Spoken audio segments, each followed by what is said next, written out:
I'm fully prepared with everything I need for the Jay-Z documentary. The moment he sent that legal letter, I knew I had to let the world see who he really is. He and Diddy are cut from the same cloth. He just hides his arrogance and control behind a cleaner image. Our feud has lasted 20 years, and I know better than anyone what he's done in the shadows. I even suspect that so-called funeral bouquet wasn't Diddy's idea at all, but Jay-Z acting on his behalf. Back when Nicki Minaj posted that video of him wearing a pink wig, all I did was repost it, and he got so nervous he had his lawyers threaten me. In 2015, Nicki worked her ass off helping him build his platform, and he allegedly pocketed her $7.9 million in royalties. And then there's his fingerprints all over key incidents through the years, whether it's the elevator footage or the guest list at Diddy's parties. He was involved, clearly, but somehow he always walks away untouched. That's what he's best at, pulling strings behind the scenes while pretending to be spotless in public. And now that a corner of the darkness has been ripped open, I'm not stopping. Everything my team and I are doing isn't about attacking anyone, it's about making sure the truth can't be buried by him ever again. Jay-Z ain't answering the phone? He ain't answering the motherfucking phone. Yeah, it's like this, like We had a black billionaires lunch. black excellence. They're sitting there like, yeah. It's the billionaire brunch. You're like, I hate you, man. And we here together and we gonna keep staying together. We getting tighter. unaware of anything going on here. This is the one time I'm gonna be with you this year. Yo, I feel like I'm normal again. Get me out of here. Jay-Z is running for his life after 50 has allegedly leaked what his private correspondence with Diddy has been like. This is not good news for Jay-Z because he's long been alleged to have done some truly horrific stuff with Diddy, and now it's all coming to life. Sean Carter aided and abetted or was directly involved. It's about to get real tense, and there's a lot of girls and boys who are still trapped inside the machine. In interviews, 50 said he never took part in Diddy's inner circle. He explained that certain invitations and situations made him uncomfortable long ago, and that distance is why he feels confident speaking now. When the allegations became public, 50 said he learned about them the same way everyone else did through the news, but none of it surprised him. Jaguar Wright explained that Jay-Z is worse than Diddy. She explained how Jay-Z has done worse things than what Diddy did to Cassie to other females. And she said that she has the scars to prove it. She alleged that at one time Jay-Z attacked her and got it on film like Diddy did. And she alleged that this is why Jay-Z is totally pulling away from Diddy and you don't see him around. And it's been alleged for quite a while that Jay-Z is pulling away from Diddy because he doesn't want himself caught in the crossfire. I mean, you even have 50 Cent at this point talking about how Jay-Z is in hiding while this whole Diddy thing blows over. And you even have these accusations of Jay-Z being responsible for what happened to Cassie White. So I'm going to go ahead and roll you guys this clip of everything that Jag had to say about Jay-Z being worse than Diddy. And you guys let me know what you guys think about all this in the comments. Sean Carter is just as bad as the diddler. And I know that for a fact. I got the scars to prove it. You want to know what a box cutter feels like going into your skin and ripping you?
already happening.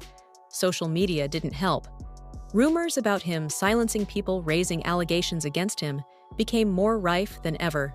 That's actually exactly what Jay-Z's accuser is saying, that even though she dropped the lawsuit, she still stands by what she says, and she only dropped it because of harassment and the fact that she's terrified of Jay-Z. She says that Jay-Z is allegedly bullying her into saying that her accusations were false. In fact, in new legal documents, she is claiming that she was recently approached outside of her home and cornered by two people who told her they were investigators working for one of Jay-Z's lawyers. She claims they tried to get her to sign an affidavit stating that her claims against Jay-Z were false, but she refused. Jane Doe also claims the alleged investigators asked her if her attorney, Tony Busby, sought her out as a client and offered her money to pursue false claims against Jay-Z, two allegations she says she denied. He says this alleged confrontation left her intimidated and terrified, wondering how they found her when her identity had remained anonymous in media reports and legal proceedings. He also claims that her parents were approached by two investigators asking similar questions about Busby and her story. In the new documents, she reveals she decided to drop the claim because she was frightened by the reaction from Jay-Z and his supporters. He says she feared she would be publicly outed and subjected to public attacks.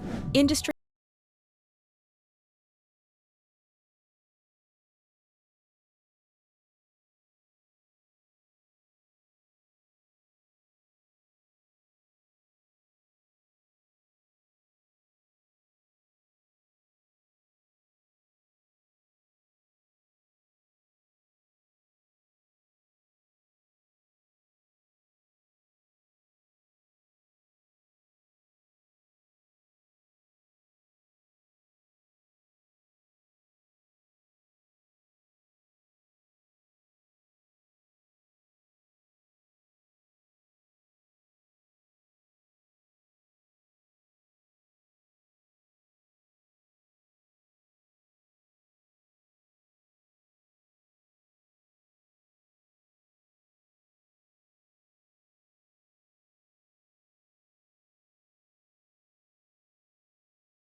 You should talk.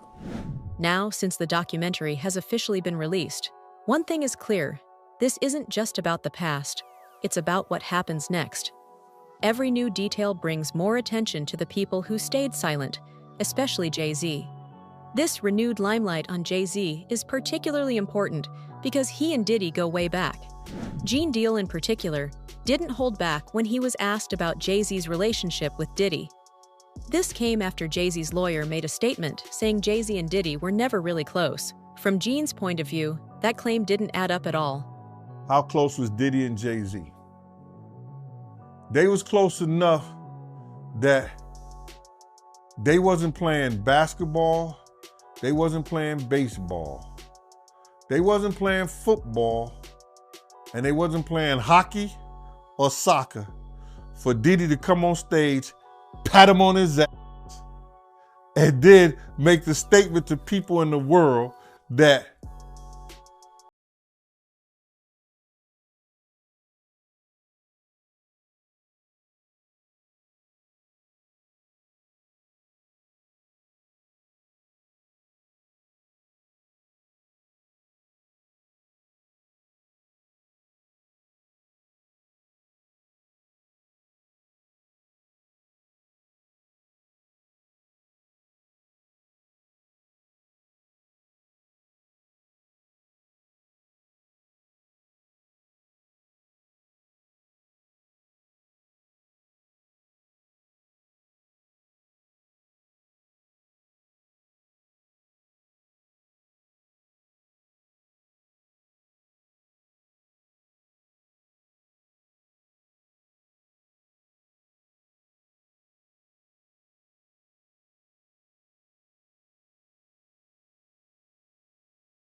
Speaking of Cameron, Yeah. he made a statement recently. He said that Jay-Z loves money more than hip-hop. And he pointed out that Jay-Z performed at Tom Brady's Hall of Fame ceremony, but he didn't perform in any Hip-Hop 50 events.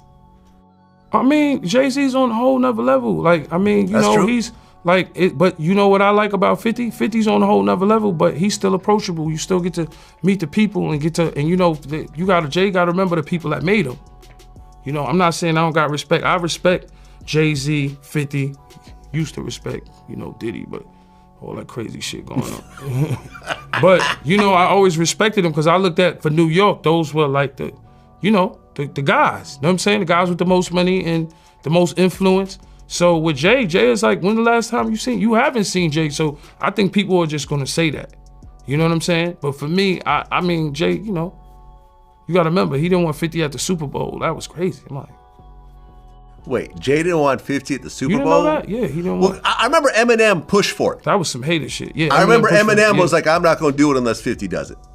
I heard that. Yeah, and But I didn't know that think- Jay was trying to stop it. I don't think Jay. I don't know. 50 never told me that, but I don't think Jay wanted him there. I don't know. Because of what, some of the I mean, the back you and know, forth back in the it's day? competition. You got to think, 50 always been competition for Jay. Remember, I'm about $1. What the fuck is 50 Cent? That was a long time ago. That was man. what, 9? What was Yeah, that? but 9? but after that, they did a song together. Remember Yeah, the whole, of course, the but whole 50 Gina was sneaker 50 was thing? always competition for niggas. Then remember Jay said, "Yo, 50's coming." He told Siegel and them, and Memphis Bleak and all them. Yeah. And come on, 50's like, he's on a whole nother level. You gotta remember, he came after niggas. He came after Jay and Rockefeller. G-Unit came, and people might shit on G-Unit, but with Eminem, Dr. Dre, 50 Cent, nobody has outsold us, bro. Yeah. Nobody has had the effect. Record executives even told Yayo that 50 did more for his people than many major figures ever did for their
brunch where Puff will break his neck to get to the brunch. But Jay-Z don't pop up at any of Puff parties. You know, now I can only speak up until 2012. You know what I'm saying?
But we almost got into a big altercation with Pecos and them because For Sean Pecos? yeah, because Puff was there and Jay and them was there and they had a bunch of Grey Goose bottles come to the table. And Puff felt like, yo, that was disrespectful. And he knocked over the Grey Goose bottles. You know what I'm saying? Like, yo, I think I heard about this. fuck y'all niggas doing that for, yo, da-da-da-da-da-da. But Jay didn't care. You know what I'm saying? Like, you know, and Pecos came back to the house and explained to self, da-da-da-da-da.